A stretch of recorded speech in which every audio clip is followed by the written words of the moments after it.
Oh, Tarik Buda. oi. Ulikwenda pasha Yesu? Na si ndio? Sasa hapa Buda kwambia Yesu, hiyo day Yesu alikaa. Unacheki ba fulani kwa gapi hivi karibu na Jerusalem. Wine and spirit. Alikuja kuchukua wine. Jamani hapa kuna bash. Mimi Yesu alinicall tu. Ndio kwanza alikuwa amepost IG hapo na bash. Na kuget. Kupost hivi saka kama kaniambia bro, so niko na bash. Kwa wapi?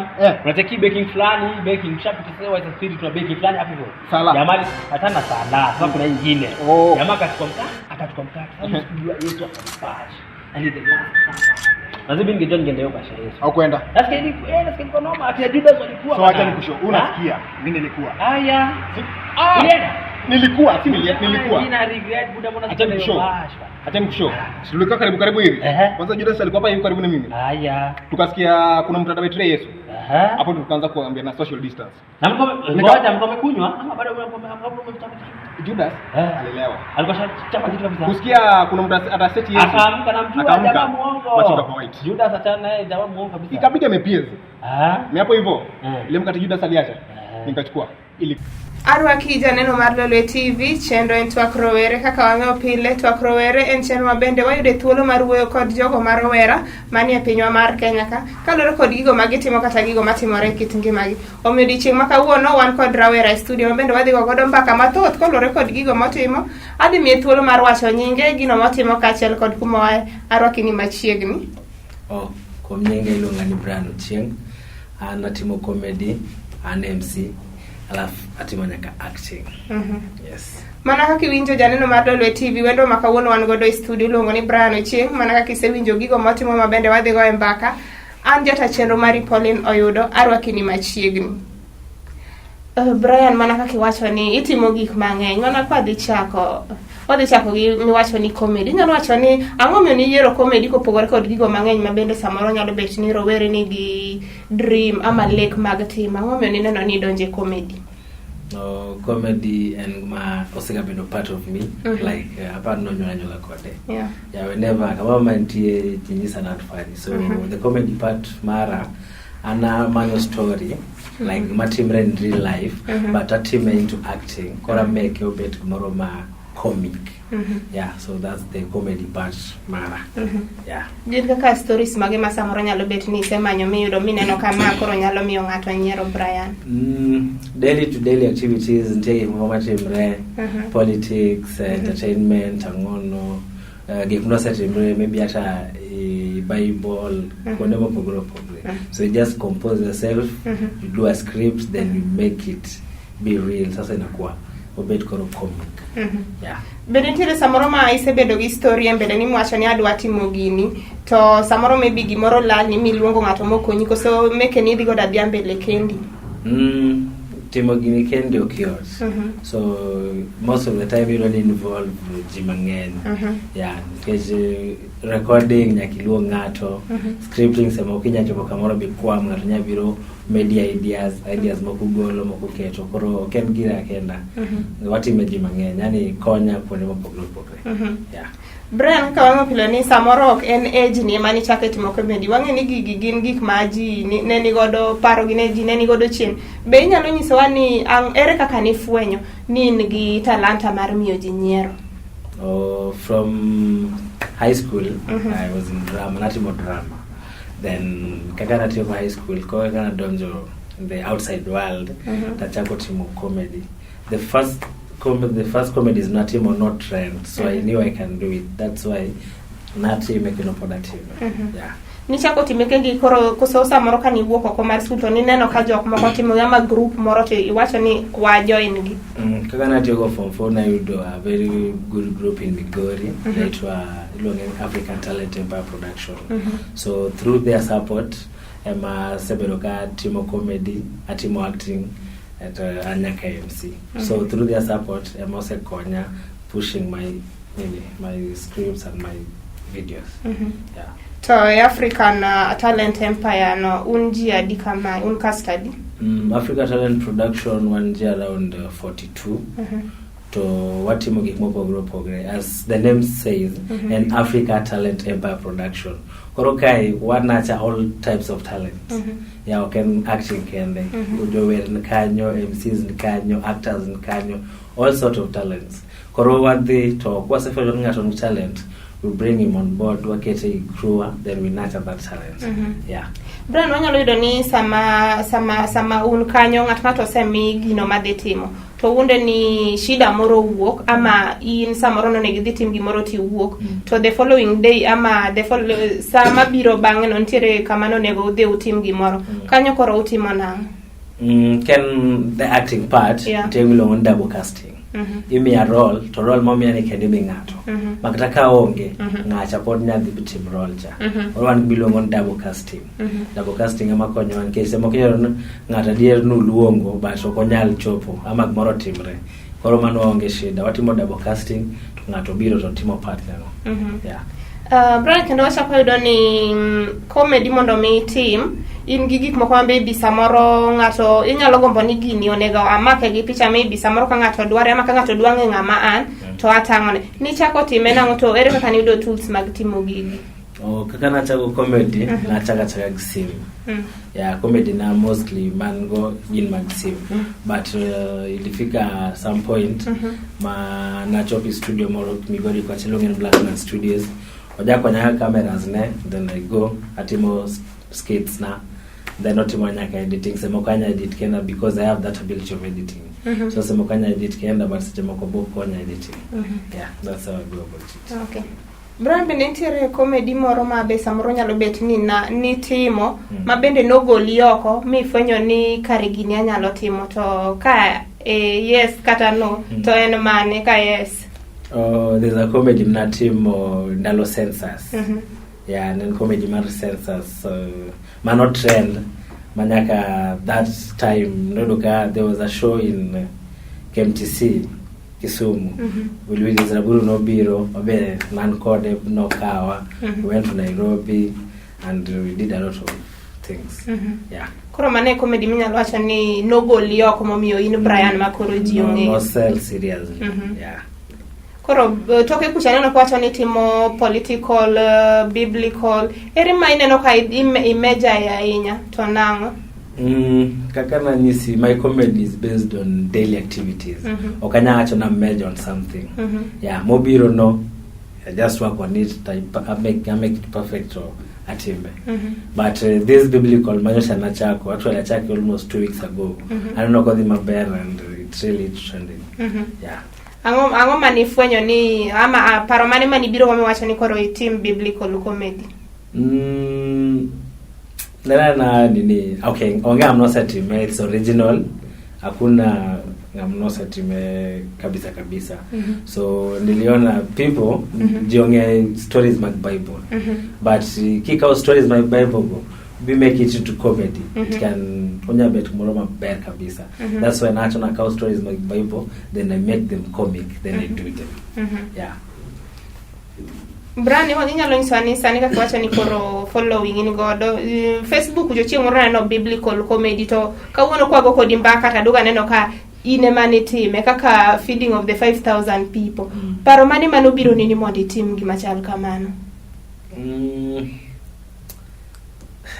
Awachna na yudo na time yani. And something no be in mind na then I na bed pintas on this thing. If I do it like this onya capture large audience. Yeah, so it just ingeni boro kiwacho to kitimo ongeka kodhi konyi but kipare time korea ka mitne shabiro ko na pare ta time then mitne no biro then no push to what to say it trend. Yeah. To inyalo insani comedy ni itime kendi koso ingi ngano majabathi masamoro ineno ka ungodo to ineno ka at least medo ne lada matin? Comedy na kineno most of them atimo gji. Timo comedy ngana chielo cute. So the biblical matimo sane atimo a guy called Eric Omondi. Obo academic Gori. Yeah, korelmo for the content to come out nakitime jiario. Itime to go back up for the content to work akidware. So sanati make a guy called Eric Omondi, one called Demigori. Yeah. Brian, why don't industry mar comedy oduong both nationally and internationally? Inyalo insani to role model mari enwa? Role model mara en DJ Shiti.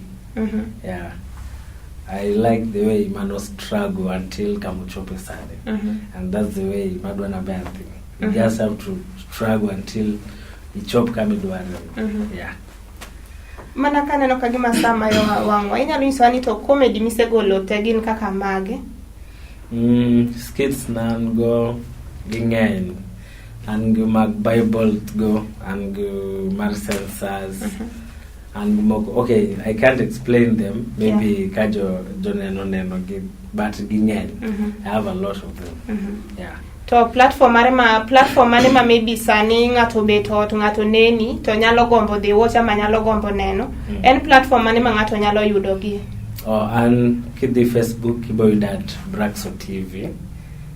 Then kidhi YouTube is Braxo TV. Kidhi Twitter is Braxo TV. Kidhi Instagram is Braxo Kenya.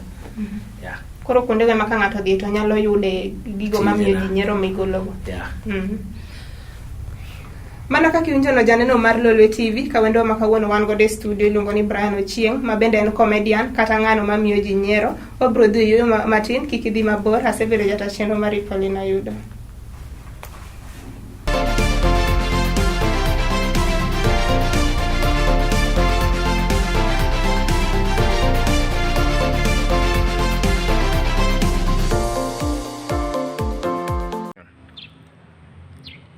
Oi Brax.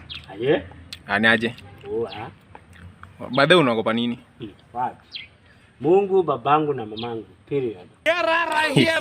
Mwalimu? Wapi? Students leader? Wapi? KDF? Mimi niogope KDF. Red Berets? Wapi? Traffic? Sina gari sasa, mbona niogope traffic? Haya. A few moments later. Kisha nakuja hapa. Why are you running? Are you normal? Are you normal?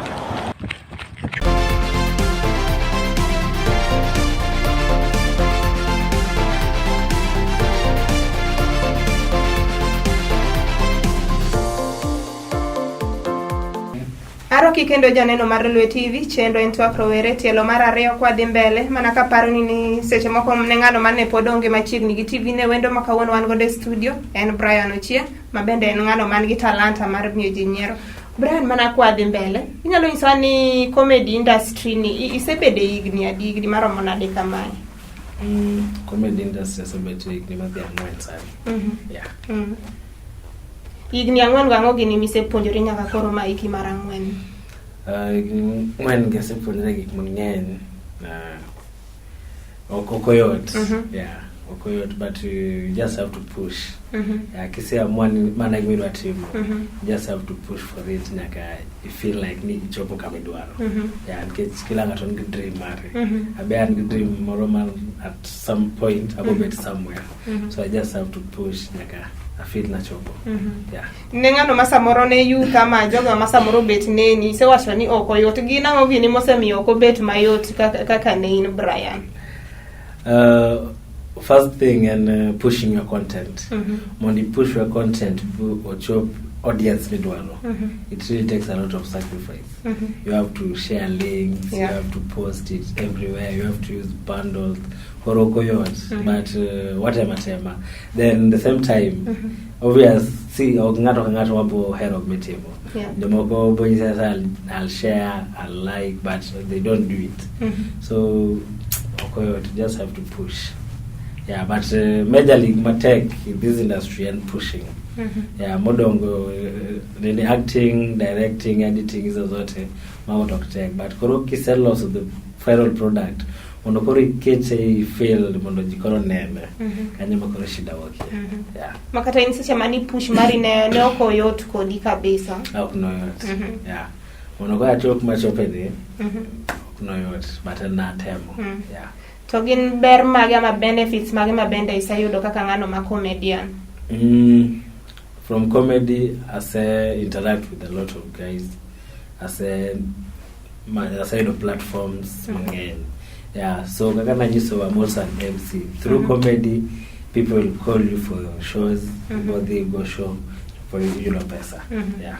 Inyalo nyisa ni kuonde mage mise MC koso en mana Migori kende? Not only Migori, I've MC'd in Migori, Kisumu Kaya se timo show mang'eny, Riat College na se timo show, Maseno Kisumu campus se timo show, Maseno main campus se timo show, Siaya ase timo show mang'eny. En kekoro Siaya hometown, Ojakoro ang'era molo kuondegi. Yeah. To en kanyi ko ka kuonde mikwano en kanyi masamoro ni neno ka adira kama kura chope ni ma koro en eye opener na ni timo show kanyi to no duoko ni ama result mani yudo ne chalo nade. Kamna timo show ma very serious was Maseno Kisumu campus and Maseno main campus. Yeah, Mondo University Trust me teach machal kamano. It really takes odwa ngamba serious. So mane show na setimo ma no make I feel like I'm somewhere. Yeah. To mana kaka iwacho ni kuon iluongo mondo utim show ma mondo wem. Sinyalo wacho ni chudo chalo nade industry mar movie kata comedy ni. Chudo to lure ga kuinjre ngato. Yeah. Oken ga stagnant. It will fluctuate. Yeah. Lure ga situation at hand. Kamidhi go show, kakudhi go show. Koro chudo lure, but generally ober. And pesa makiro tinyachimo moro ma serious. Yeah. Koro kata in samoro ntiere kamoro mani se ode pesa moro miwacho na dira tija ni aneno katera kamoro. Yeah. To bende ntiere kupogore gi mago bende ntiere kamoro ma oseluongi ama mondo imiji nyiero to samoro ntiere gande ni turnout mar audience. Samoro no ka imiyo gi nyiero to be gi linga seche moko ino ka kamoro chako luongi miyo ji nyiero tineno ka ji nyiero ni feel nango to ne chalo nade kodi. Kuoma, I don't major on stage comedy. Okay. And atimo skits. Yeah. And something I think of, act it and push it. Again comedy, stage comedy or program one. Yeah. Stage comedy duanga manya mejinyero one-on-one, but mano I don't have that content. But and I look into something, I make it, then inatoka comedy. Yeah. So kono to stage comedy pokatebo. Okay. To be honest, at this stage na mejinyero. Yeah. Brian kaka koro inoko isengeri isemako spaces jiongei sani tang mi time ama space tang mi e comedy ka ginango gini mineno ni samoro ok de maber ma in kaka Brian ko mi ni koro mi opportunity no to inyalo loko ma dhi kare. Mokuongo en nini comedians mang'eny mosechopo malo, they don't support cha industry kae onge kabisa. Mana anya wacho anya make sure akonyo kabisa. If I get that chance, talents noko kae. Actually sema ko ngato nya biro ikrua binen actually ngani talent, but koronga ma konye mondo nurture that talent onge. Yeah. And my aim seriously is to nurture talents. Makanya to that opportunity I can really nurture talents. Yeah. Brian manaka kiwacho support no. Bende ne nitiere ndalo moko ama ndalo moko ma samoro na ni gombo ni mondo nyingi ongere ama mondo idhi malo kaka maybe comedians mamoko to I approach comedian moro to maybe no let it down. Inyalo wacho na kanyo. Comedians I say approach mang'eny. I cannot mention names, but I have a lot of them in my contact. Yeah. Ginjo Makio on link, they'll blue tick you. Yeah. I'll call you later, I'll do this, but they don't. Yeah. So, but some are good by the actually in our crew, Tenya Kamusega Biro, Boko in directions here and there, but Moko to coin totally. Yeah, but some are good, not all of them are bad. Koro nyalo wacho ni ndalo manine imedo idwa ni mondo idhi mbele jok moko no reject support ma samoro ni gombo ni mondo gimi. Yeah, mana dia jomoko no reject but jomoko no konya. Yeah. To sani bende ntiere among jok mane samoro oko konyigo bende ntiere masani neno tiji. Gintiere some neno status na, some neno kaka my work is going, they are there. Reaction gi samoro nyalo bet ni chal nade? Honestly kwa uoga mang'eny. Yeah. And ngat maka aneno ko okikonya, then I just leave it like that. Chunyiti. Yeah. Gecha ongeaja munda push, kumbutangere deep down onge mi dhikon. Yeah. So we just don't talk much. We just leave it at that. Yeah. Brian kaka in comedian, actor be in, MC be in. Kwa mi platform ni mondo kori mi rowere mi jingo ama encouragement. Encouragement mane mi nyalo miyo ngano ma samoro nyalo donje comedy industry ama movie industry. Encouragement mane ama mi jingo mane mi nyalo miye. Industry kai en na temo. Yeah. Kise amwan mane gmidwa timo, you just come, but mokuongo nyaka ibed discipline. Discipline is the first thing when you bet. Kise bedo disciplined, everything will just work out. Then hard work. Ginen okoyot, you just have to push. You push. I know you'll make it. Yeah. Discipline, hard work, then lema bell. Everything will be okay. Yeah. Main kata sani de wawuondo ni ng'ato romo kodi ni Brian the comedian. Ang'o mano miyo ichope level ni? Mago gik minyalo nyise. Yeah, according to me, man and sana stress on and hard work. Yeah. You think a lot, you do skits, yani you try your best to make Jimondo heriani. Yeah, you make sure you make Jimondo feel you are yeah, then discipline. Ingen kisebe public figure. Yeah. To daka matino yudi kitimo gumakama you lose your fan base, you know. Yeah. So discipline is another thing. Then mugi nyasai benya kiket mbele. Nyakibedi ngamelo nyasai. Kajumama mitimo nyasai nyakiket mbele. Yeah. Brian manakane no customer wango kendo wadhi kagima watieko. Inyalo nyiso ji kama iyudie, kaka iyudori, maybe social media platform kunde ma ji nyalo yudie, kata gi namba ni mar simu ne jok moko ma samoro nyalo gombo ni waneno Brian kama wadwa luonge mondo obi otim nwa achiel ariyo adek. On social media as kaka na nyiso Facebook and Braxo TV, Twitter. Inyalo nuone gi social media no? Social media platforms, Facebook and Braxo TV, Twitter Braxo TV, Instagram Braxo Kenya.